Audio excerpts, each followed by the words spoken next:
So I want to bring Jay into the conversation because Jay, you're our supply chain guy, and obviously we all originally thought maybe the demand supply or the demand side of the equation wouldn't be there. We find out it's the supply chain disruption. We've been checking in with you week over week.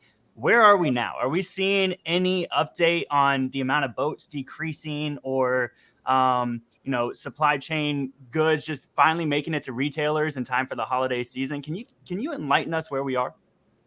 Absolutely, Daniel, and thanks for having me on. It's great to be back here with everybody. It really depends who you talk to. There's a lot of politics that's been injected into the supply chain. There's a lot of potential thoughts to the upcoming midterms and getting ahead of the inflation story, getting ahead of the supply chain crisis story. So we've seen a lot of spin. If you look at the East Coast, things are getting better. The Savannah backlog is decreased. The vessels waiting there. They've also diverted some of those down to Florida.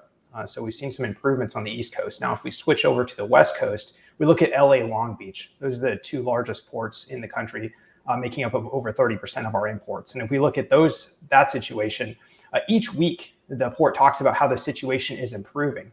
But what they don't tell you is they've changed their metrics of reporting.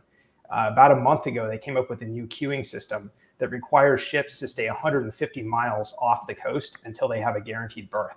So that means these ships are idling a lot further off the coast and they're not recorded in official statistics. So they keep reporting these week over week decreases in ships at anchor and ships awaiting anchor.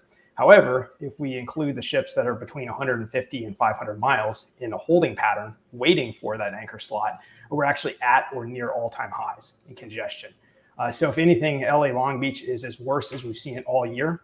And the staggering part of that is that we're about 6 to 7 weeks past the normal seasonal peaks. And normally we see peak traffic around September, peak rates and freight around October. And yet here we are, the end of November as we're recording this, about to hit December. And the congestion in LA Long Beach is at basically all-time highs. And the freight rates are about 85% of all-time highs. So this is not something we normally see.